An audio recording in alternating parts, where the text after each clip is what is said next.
Kadang-kadang kita ni sebagai manusia,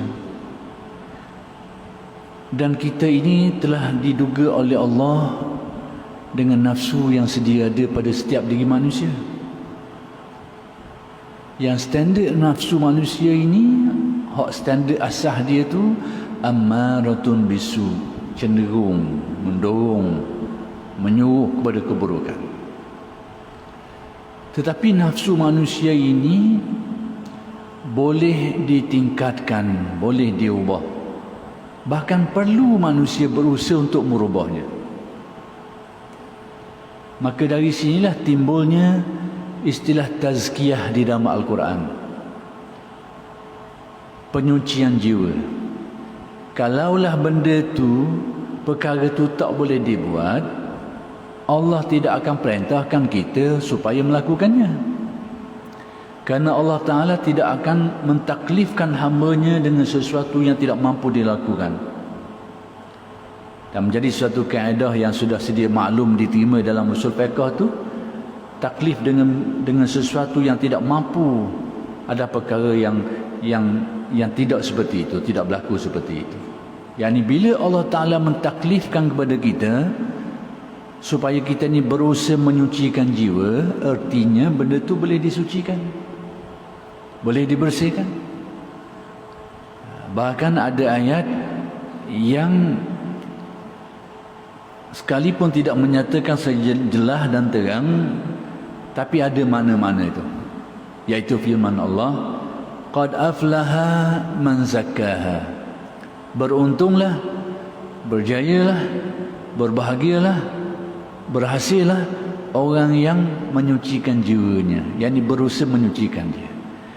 Jadi cuma kita ni kadang-kadang kalau kita tengok dari segi prinsip tadi tu, kita tak rasa pelik lah.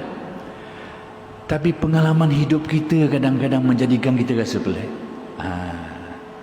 Tengok landasan ilmu je lah. Allah Ta'ala perintah kita supaya menyucikan jiwa, artinya benda tu boleh buat lah. Boleh buat. Tapi pengalaman hidup kita, ini yang sedikit masalah. Pengalaman macam mana? Kita tahu manusia ini ada nafsu. Allah Ta'ala jadikan pada manusia nafsu yang itu adalah dugaan hidup, dugaan untuk diri setiap orang. Jadi kita ni tahu taraf nafsu kita macam mana. Dan itu adalah taraf umumnya, memang dia macam itulah. Ammaratun bisu, memang cenderung menyuruh kepada keburukan dan sebagainya. Jadi oleh kerana kita ni sama ada kita tak belajar ilmu tasawuf yang menjelaskan tentang nafsu ni boleh ditingkatkan, boleh dibersihkan sehingga meningkat maqam nafsunya daripada ammarah menjadi lawamah, mulhamah, mutmainah dan sebagainya, sama ada tidak belajar ilmu ni ataupun dia ini tidak ada usaha langsung nak merasai perubahan-perubahan tu. Dan diberkailah ghalibnya bila manusia ni tak ada ilmu tentang perkara tu, tak tahu tentang fenomena ni, lalu dia tidak berusaha lah, sehingga dia rasa dirinya semacam itulah. Jadi dengan keadaan diri yang ada pada kita ni, yang taraf umumnya ammaratun bisu, cenderung kepada keburukan dan kejahatan ni, sehingga kita hampir-hampir merasakan tak ada orang boleh terlepas ni. Kita buat ukuran atas baju kita. Kita ukur, buat generalisasi atas keadaan diri kita. Tak ada orang yang boleh terlepas daripada nafsu ammarah bisu ni. Ayu ukur atas diri dia. Hak standard awam lah, macam kita semua lah, kita ukur atas diri kita. Hak standard orang ni memang nafsu kita cenderung kepada keburukan. Jadi bila kita sentiasa berada dalam keadaan seperti itu, lebih-lebih lagi kita dah belajar ilmunya, ilmu tasawuf ni yang membahaskan teknik-teknik, kaedah-kaedah dan kemungkinan-kemungkinan dalam meningkatkan diri manusia ni dan melepaskannya daripada pengaruh nafsu yang buruk ni. Kita tak ada ilmu tentang perkara tu, kita anggap rasa macam pelik kalau orang boleh lepas daripada benda tu. Jadi rupa-rupanya kita ukur ataupun buat generalisasi atas pengalaman diri kita, atas keadaan diri kita. Kita tak tahu orang lain macam mana. Sebab itu timbul rentetan daripada perkara-perkara seperti ini ni, timbul beberapa dugaan-dugaan lain. Antaranya dia kata, antara dugaan-dugaan ataupun antara sangkaan-sangkaan yang timbul daripada pemikiran seperti tadi tu tentang ilmu tasawuf secara menyeluruh. Ilmu ni tak ada dah zaman ni. Pupuh dah. Orang yang mencapai ataupun menghayatinya tu bukan ilmunya tak ada, ilmunya ada dalam kitab ni. Orang mencapai darjah dia ni tak ada dah zaman learning ni. Ilmu ni ilmu zaman dulu. Orang dulu mereka dapatlah ilmu ni, mereka capailah benda ni. Kita hari ni tak ada dah. Ini antara bentuk-bentuk pemikiran yang berpunca daripada keadaan seperti tadi. Dia ukur orang dengan baju dia.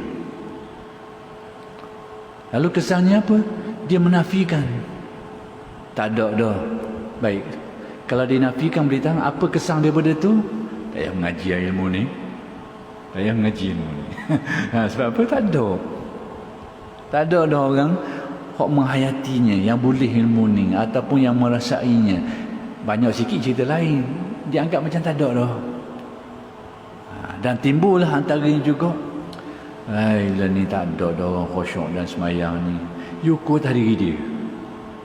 Jadi buat pukul kata mula tak ada dah orang khusyuk lah ni.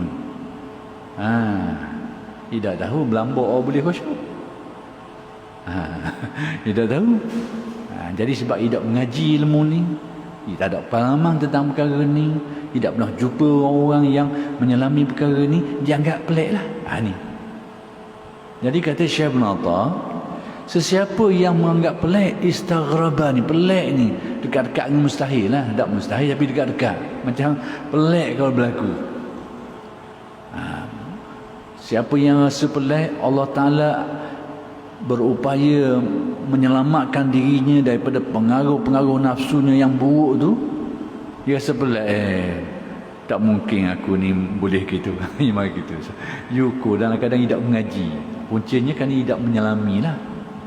Tidak bergaul dengan ahli-ahlinya, ulama-ulamanya.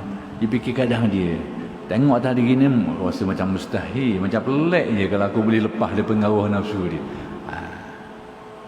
Jadi kata Syekh Ibn Atta nak beritahu bahawa anggapan itu, sangkaan itu adalah meleset, batil. Sesiapa yang menganggap pelik bahawa Allah berupaya membersihkan, menyelamatkan dia daripada pengaruh hawa nafsunya yang buruk dan mengeluarkan dirinya daripada penyakit ghaflah. Ghaflah ni lupa, lalai hati. Siapa yang sangka benda ni pelik, tak berlaku, tak ada, seolahnya dia anggap kekuasaan Allah Ta'ala tu lemah lah. Syekh Ibn Atta nak beritahu itu. Hak yang Syekh Ibn Atta nak beritahunya bahawa anggapan atau tanggapan atau persepsi seperti itu adalah persepsi yang salah dan keliru. Berlaku, wujud. Demikian juga sudah dibahaskan oleh ulama-ulama tentang kewujudan orang-orang yang diberikan kurnia oleh Allah, yang kita sebut sebagai mereka ni sebagai awliya. Para wali ni orang yang Allah Ta'ala beri kemuliaan kepada mereka ni, membersihkan hati mereka ni, meningkatkan maqam taqwa mereka ni, meninggikan darjat kerohanian mereka ni, sehingga ada setengah orang beranggapan, dia kata tak ada dah orang gitulah ni. Kalau ada pun zaman dulu. Sama zaman ni dia buat ukuran ke mana? Kita hari ni duk capur dengan terawa sekali, duk makan kedai gitu gini, tak ada dah gini ni. Zaman dulu hak ada pun hak duduk celah rok tu. Hak makan tak capur orang. Duk celah rok, duduk ambil makanan hak belakang rumah, depan rumah je. Situlah dia cari ikan, situlah dia ambil daun keladi, ambil sayur ni, hak dalam tanah dia, hidup kat rumah orang. Zaman tu ada tu wali. Zaman ni main makan McDonald tu, makan Kentucky tak ada. Memang mikir. Jadi tak mengaji ilmu tentang perkara-perkara mengenai tentang halal, haram, syubhah ni banyak dihuraikan oleh Ghazali kadang-kadang tertentu.